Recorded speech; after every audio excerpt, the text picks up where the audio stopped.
اقوام متحدہ کے سیکرٹری جنرل انطونیو گوتریس نے اسرائیل اور لبنان کے درمیان جنگ بندی کا خیر مقدم کیا ہے۔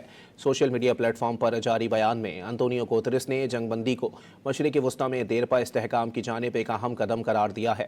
انہوں نے امید ظاہر کی ہے کہ یہ عارضی جنگ بندی محض ایک وقفہ نہیں بلکہ ایک مستقل حل کی بنیاد بنے گی۔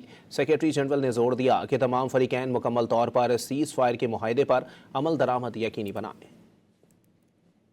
اقوام متحدہ کے سیکرٹری جنرل انطونیو گوتریس نے اسرائیل اور لبنان کے درمیان جنگ بندی کا خیر مقدم کیا ہے۔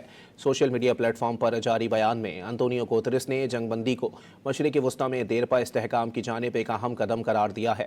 انہوں نے امید ظاہر کی ہے کہ یہ عارضی جنگ بندی محض ایک وقفہ نہیں بلکہ ایک مستقل حل کی بنیاد بنے گی۔ سیکرٹری جنرل نے زور دیا کہ تمام فریقین مکمل طور پر سیز فائر کے معاہدے پر عمل درآمد یقینی بنائیں۔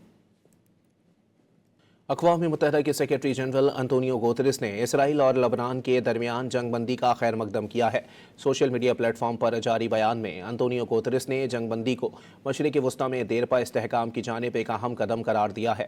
انہوں نے امید ظاہر کی ہے کہ یہ عارضی جنگ بندی محض ایک وقفہ نہیں بلکہ ایک مستقل حل کی بنیاد بنے گی۔ سیکرٹری جنرل نے زور دیا کہ تمام فریقین مکمل طور پر سیز فائر کے معاہدے پر عمل درآمد یقینی بنائیں۔